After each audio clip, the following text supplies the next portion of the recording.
அன்பான விவசாய நண்பர்களே மற்றும் வீட்டு தோட்ட நண்பர்களே, இன்றைக்கி வீட்டு தோட்டத்தில் பற்றி கொத்தமல்லி எப்படி வளர்க்கலாம் அப்படின்றத பற்றி பார்க்க போகிறோம். விவசாயிகளாகிய எல்லாருக்கும் கொத்தமல்லி வயலில் வளர்க்குறது தெரியும். ஆனால் வீட்டு தோட்டத்தில் எப்படி வளர்க்குறது அப்படின்றத பற்றி தான் கேட்க போகிறோம். வீட்டு தோட்டத்துக்கு கொத்தமல்லி விதை எங்கே வாங்கணும்? வீட்டு விதையே வச்சுக்கலாமா, அல்லது பாக்கெட் விதை வாங்கணுமா,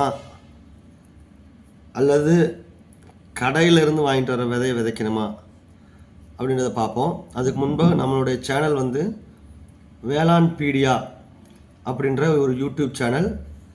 நிறையா விவசாய நண்பர்கள் சப்ஸ்கிரைப் பண்ணாமல் பார்க்குறீங்க.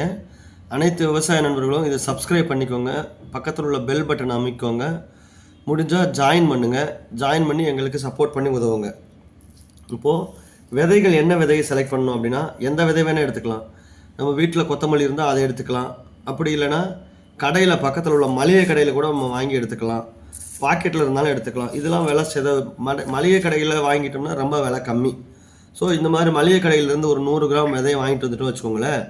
அந்த விதையை வாங்கிட்டு வந்துட்டு சிலவங்க முழுசாக விதைக்கணுமா அல்லது உடைத்து விதைக்கணுமா அப்படின்ற டவுட் வரும். எப்படினாலும் உடைக்கலாம். ஆனால் உடைச்சி விதைக்கிறது நல்லது. ஏன்னா ஒரு இதில் 2 விதை இருக்குங்க. நம்மளால் முடிஞ்ச அளவுக்கு கையிலேயே உடைக்கலாம். கையிலேயே உடைச்சி எவ்வளோ விதை உடையுதோ அந்தளவு உடைச்சிக்கிட்டு வச்சுக்கலாம். ஒரு 100 கிராம் வாங்கிக்கலாம் வச்சுக்கோங்களேன். 100 கிராம் வாங்கி ஒரு தட்டில் வச்சு கையிலேயே உடைச்சிட்டிங்கன்னா பாதியாக ஆயிரும். அப்போ அது ஒவ்வொன்றும் 2 விதைகளாக மாறிடும். அப்போ 2 பயிராக வரும். 2 கொத்தமல்லி பயிராக வரும். ஓகேங்களா? இது முதல்ல வாங்கிட்டு விதையை உடைச்சிரும். இரண்டாவது என்ன பண்ணணும்னா, முளைக்க வைக்கிறதுக்கு முன்னாடி முதல் நாள் இரவு தண்ணீரில் ஊற வைக்கணும். 22 மணி நேரம் ஊற வைக்க வேணும். ஒரு தட்டு எடுத்துக்கோங்க. ஒரு சின்ன பவுல் எடுத்துகிட்டு அதில் தண்ணி ஊற்றி அதில் ஊற வச்சுருங்க. 12 ஹவர்ஸ் நைட்டு ஊற வச்சிங்கன்னா மறுநாள் காலையில் நம்ம விதைக்கலாம். ஸோ இப்போ மறுநாள் காலையில் அந்த விதையை எடுத்துகிட்டு நம்ம டீ வைக்கிற வடிகட்டி இருக்கு இல்லையா, அதில் வடிகட்டிட்டு விதையை தனியாக எடுத்துடணும். எடுத்துட்டு நாலாவது அந்த விதையை எப்படி விதைக்கணும் அப்படின்னு பார்த்தா, எந்த விதமான க்ரோ பேக் நம்ம யூஸ் பண்ணிக்கலாம்னு பார்த்தா, நம்ம கீரை யூஸ் பண்ணுறோம்ல grow bag 18x9 inch grow bag அகலமாக இருக்கும். ஹைட்டு கம்மியாக தான் இருக்கும், அகலமாக இருக்கும். இந்த க்ரோ பேக்கே நம்ம இந்த கொரியாண்டருக்கு போதும்.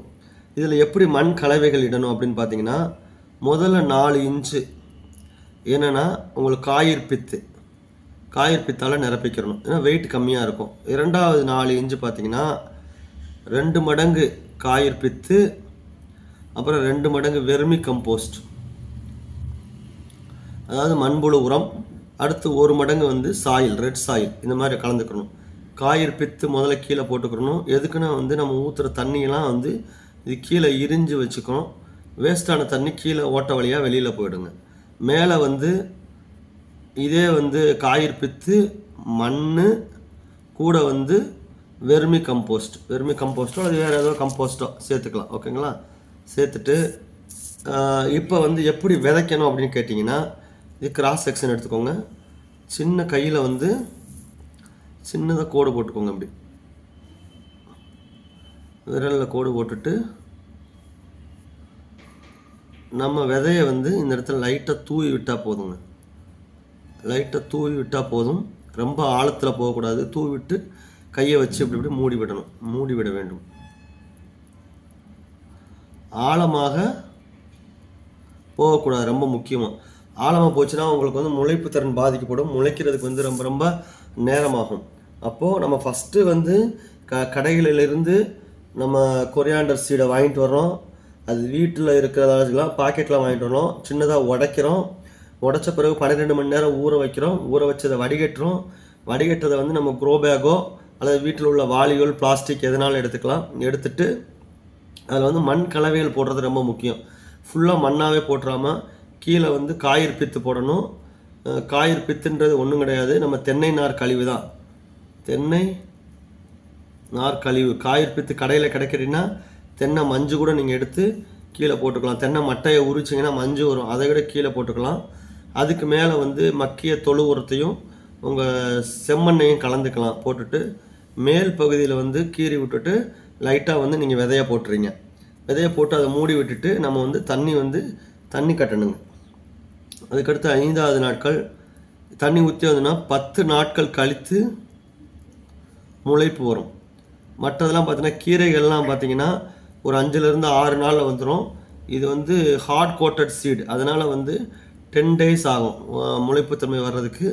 அதிலிருந்து வந்து உங்களுக்கு 15 நாளில் வந்து முழு வளர்ச்சி அடையுங்க. மண் கலவை வந்து முளைப்பு திறனுக்கும் மண் கலவைக்கும் சம்மந்தம் கிடையாது. இப்போ சில சமயம் முளைக்காமல் இருக்கும், முளைப்பு திறன் வந்து குறைவாக இருக்கணும். முளைப்பு திறன் குறைவாக இருந்துச்சுன்னா அது காரணம் என்னமா இருக்கும்னா, நம்ம வாங்கின வந்து கொத்தமல்லி விதை சரியில்லை அப்படின்னு அர்த்தமே ஒழிய நம்ம மண் கலவை தப்பு அப்படின்றது கிடையாதுங்க. மண் கலவை வந்து நம்ம ஏற்கனவே சொன்ன மாதிரி சாதாரண காய்கறிப்பத்தில் நீங்கள் போட்டாலும் முளைச்சி வரும், வெறும் மண்ணில் போட்டாலும் முளைச்சி வரும். அதை முளைப்பு திறனுக்கு அது தேவை கிடையாது. அதுக்கு பிறகு சத்து கொடுக்கறதுக்கு தான் அந்த மண்ணில் வந்து எந்த அளவு வந்து சத்து இருக்குது அப்படின்றத பொறுத்து தான் வந்து அதோட வளர்ப்பு திறன் வரும்.